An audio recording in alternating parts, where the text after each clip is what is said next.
السلام علیکم ورحمۃ اللہ وبرکاتہ۔ الحمد للہ رب العالمین والصلاة والسلام علی سید الانبیاء والمرسلین محمد وعلیہ وصحبہ اجمعین۔ اما بعد فاعوذ باللہ من الشیطان الرجیم، بسم اللہ الرحمن الرحیم۔ قال اللہ سبحانہ وتعالی فی القرآن المجید: يا أيها الذين آمنوا ادخلوا في السلم كافة ولا تتبعوا خطوات الشيطان إنه لكم عدو مبين۔ میرے محترم دوستوں، دینی اور ساتھیوں، آج رمضان مبارک کی 20 تاریخ ہے، یعنی کہ رمضان کا دوسرا عشرہ آج مکمل ہو جائے گا اور تیسرا عشرہ شروع ہو جائے گا، یعنی کہ 21ویں شب آج لگ جائے گی۔ تو اس میں جو ہے اس کی بڑی فضیلتیں آئی ہیں۔ اس میں آدمی اعتکاف میں بیٹھتا ہے۔ اعتکاف نبی صلی اللہ علیہ وسلم کی سنت موقدہ علی الکفایہ ہے، یعنی کہ سنت موقدہ بھی ہے اور علی الکفایہ بھی ہے، یعنی کہ اگر ایک انسان اعتکاف میں بیٹھ جاتا ہے تو تمام محلے والوں کے اوپر سے اس کی ذمہ داری کیا ہو جاتی ہے؟ ثابت ہو جاتی ہے۔ اگر کوئی انسان اعتکاف نہ بیٹھے تو سنت موقدہ کو ترک کرنے کا گناہ تمام محلے کے لوگوں پر آئے گا۔ اگر کوئی شخص محلے کا کوئی شخص اعتکاف میں بیٹھ جاتا ہے تو تمام لوگ اس گناہ سے بچ جاتے ہیں۔ اسی لیے اسے کہا جاتا ہے سنت موقدہ علی الکفایہ، یعنی سنت موقدہ بھی ہے اور تمام محلے کے لوگوں کی کفالت بھی یہ شخص کر رہا ہے۔ اس کا فائدہ اس کا طریقہ یہ ہے کہ انسان کے نبی صلی اللہ علیہ وسلم نے آخری عشرے میں رمضان مبارک کے اعتکاف میں بڑی پابندی کی۔ کچھ چیزیں ہوتی ہیں، سنت کی 3 قسم ہوتی ہے۔ ایک سنت تقریری ہوتی ہے کہ نبی نے سنت کہا ہو کہ یہ میری سنت ہے۔ ایک سنت فعلی ہوتی ہے کہ نبی نے سنت نہ کہا ہو لیکن نبی نے وہ کام کیا ہو اور اتنی پابندی سے کیا ہو کہ وہ سنت ثابت ہو گئی ہو۔ تو نبی صلی اللہ علیہ وسلم نے اس رمضان مبارک کے آخری عشرے میں بڑی پابندی سے، خاص طور پر مدینہ ہجرت کرنے کے بعد آپ صلی اللہ علیہ وسلم لگاتار جو اس آخری عشرے میں اعتکاف کرتے رہے، جس کی وجہ سے یہ سنت موقدہ ہو گیا۔ تو تمام جو ایام جو گزرے جس میں اعتکاف کیا تو وہاں سے یہ چلی آئی، اس کے بعد یہ سلسلہ چلتا رہا۔ اس کے بعد یہ سلسلہ کیا ہے؟ چلتا رہا۔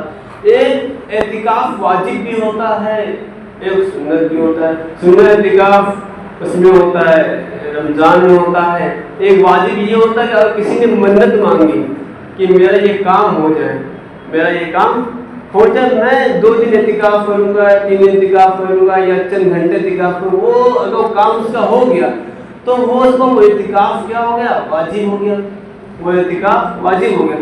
اسی طرح ایک نفل اعتکاف ہوتا ہے جو آدمی غیر رمضان اعتکاف کرتا ہے۔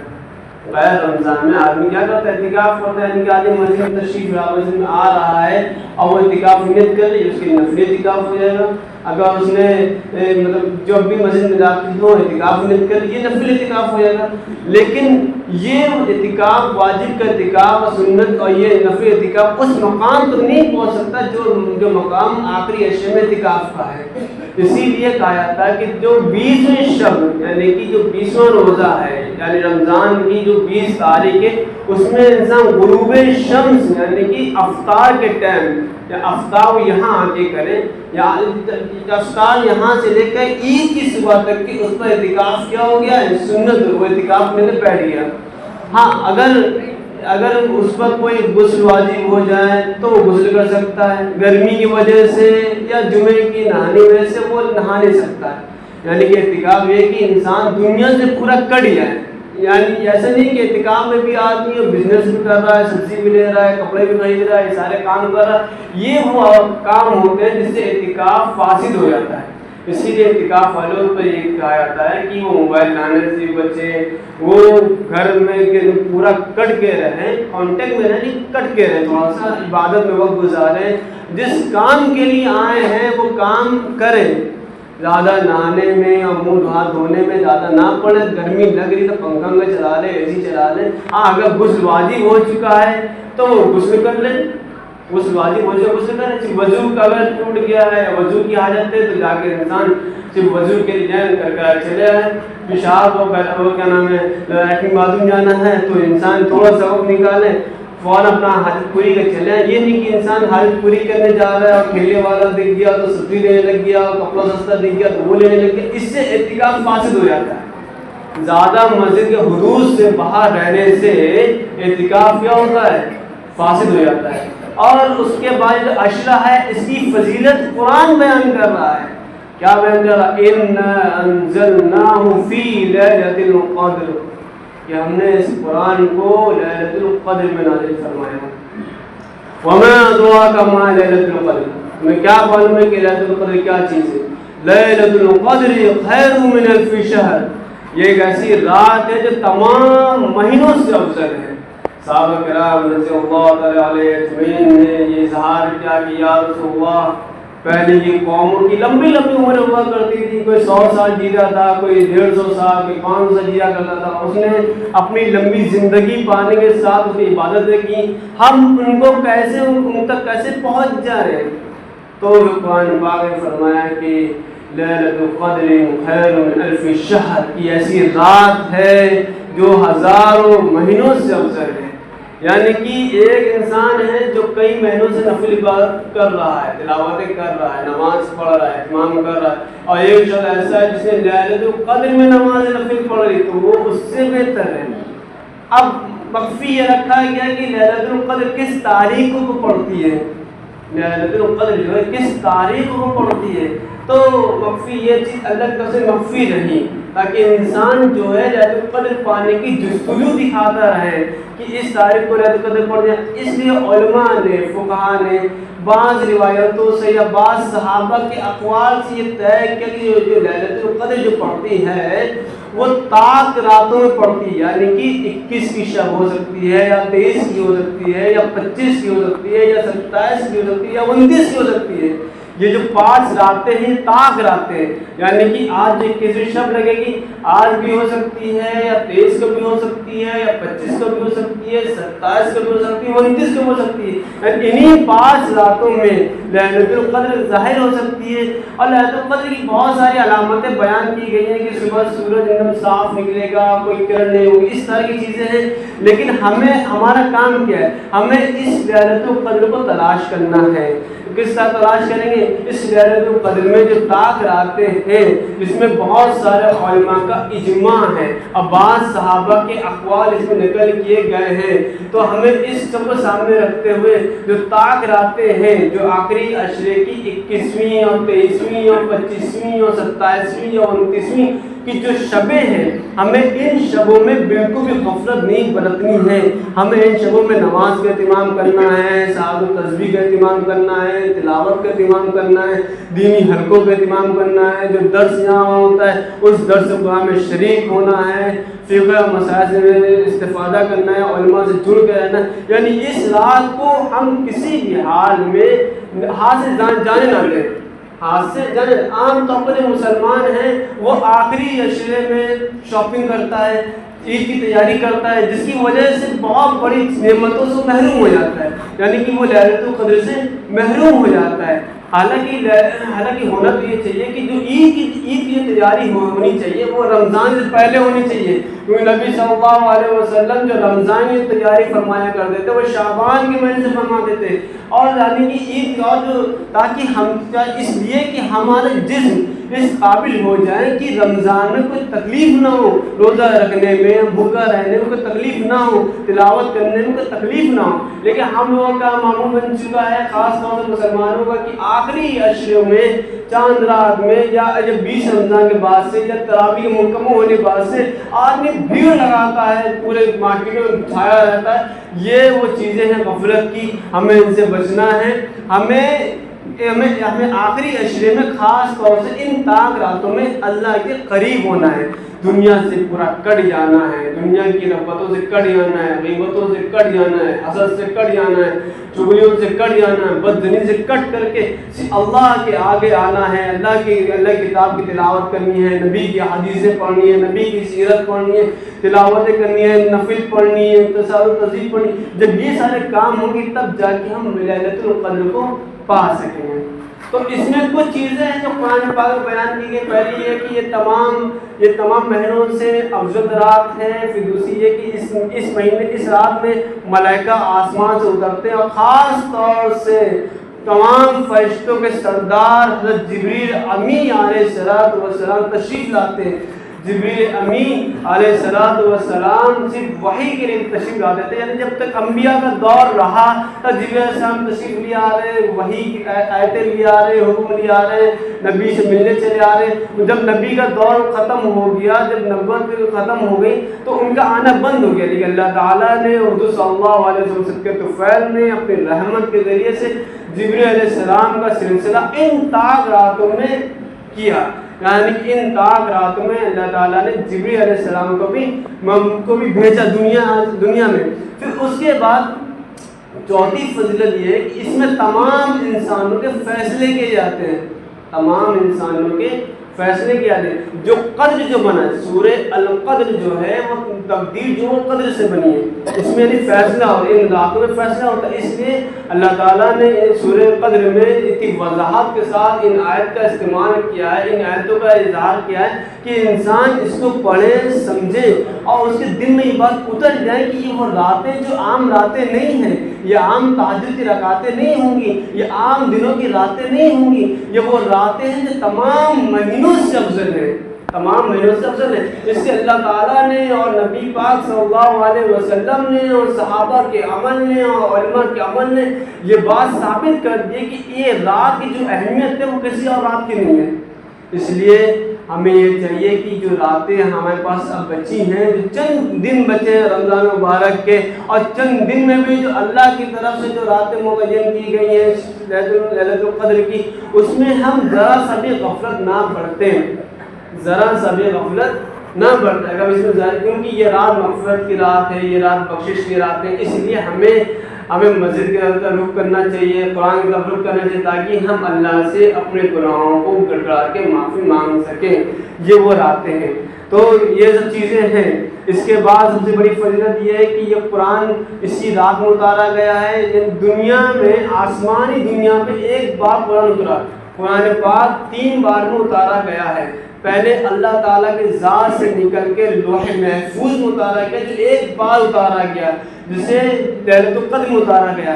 پھر لوح محفوظ میں جب قرآن پاک اتارا گیا تو حضور صلی اللہ علیہ وسلم پر وقتاً فوقتاً نازل کرتا رہا، یعنی قرآن پاک جو ہے جبریل علیہ السلام کو اللہ تعالیٰ حکم دیا کہ نبی پر اب نازل فرمائیے، اب نازل فرمائیے، اب نازل فرمائیے، تاکہ قرآن پاک جو ہے آپ کی دلیل بن جاتا تھا۔ جس وقت وحی کا سلسلہ بند ہو گیا، جس وقت وحی کا سلسلہ بند ہو گیا، ایک عرصے چند مدت تک کی، تو کفار مشرکین نے کہا یہ محمد تمہارے رب نے کیا تمہیں اکیلا چھوڑ دیا، کیا تمہارے رب نے تمہارے ساتھ دینا بند کر دیا، کیا بات ہے؟ تو اس میں بہت سے اہل ایمان بھی سمجھنے لگے کہ ایسا تو نہیں کہ اللہ تعالیٰ ناراض ہوئے، نعوذ باللہ۔ تو اس وقت اللہ تعالیٰ جبریل علیہ السلام کو حکم دیا کہ آپ یہ آیت لے کے جاؤ کہ وَلَسَوْفَ يُعْطِيكَ رَبُّكَ فَتَرْضَىٰ، کہ اے نبی اللہ آپ کو اتنا دے گا کہ آپ اس سے راضی ہو جائیں گے۔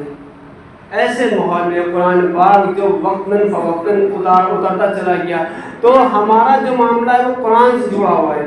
قرآن پاک کو اللہ تعالیٰ تمام انسانوں کی رہنمائی کے لیے اتارا ہے، تو ہمارا معاملہ قرآن سے جڑا ہوا ہے۔ آج ہم لوگوں کا قرآن سے رشتہ ٹوٹ چکا ہے، ہم لوگوں کا قرآن سے رشتہ ٹوٹ چکا ہے، جس وجہ سے ہم پر آفتیں مسلط ہوتی چلی جا رہی ہیں، اور خاص طور سے جو اس ملک میں جو فتنے ابھر کے سامنے آ رہے ہیں، یہ ہم لوگ جس ملک میں رہ رہے ہیں، یہ ملک تمام مذاہب کا ملک ہے، اس میں ہر طرح کے مذہب ہیں، ہر طرح کے لوگ ہیں، ہر طرح کی زبانیں. تو ہم لوگ پر یہ فرض کیا گیا ہے کہ ہم اس ملک میں رہ کر کے قرآن پاک کی تبلیغ کریں. آگے اسلام کا دین، اسلام کی تبلیغ پورے ہندوستان میں کریں، پوری دنیا میں کریں. حضرت مولانا علی میاں صاحب رحمۃ اللہ علیہ نے 1967 کے بیان میں یہ بات فرمائی تھی، برما میں فرمایا تھا، اور یہ کہا تھا کہ اے لوگوں، اگر تم نے لوگوں کو اللہ کی تبلیغ کرنا بند کر دیا، اللہ کی طرف بلانا لوگوں کو بند کر دیا، تو نہ تمہاری دکانیں محفوظ رہیں گی، نہ تمہارے مکانات محفوظ رہیں گے. یہ بات 1967 میں مولانا علی میاں صاحب ندوی رحمۃ اللہ نے فرمائی تھی، بیان میں فرمایا تھا. اس کے بعد آج جو پوری دنیا میں جو برما کی صورتحال ہے کہ ان کے نہ گھر محفوظ ہیں، نہ ان کی جانیں محفوظ ہیں، کہ جب قوم کا تعلق قرآن سے ٹوٹے گا اور جب قوم اللہ کی طرف لوگوں کو بلانا بند کر دے گی تو اللہ تعالیٰ آسمان سے ایسے فیصلے فرمائے گا جو ان کی کمر کو توڑ دے گا. آج جو صورتحال برما کی ہے وہی ہندوستان کی بننی چلی جا رہی ہے.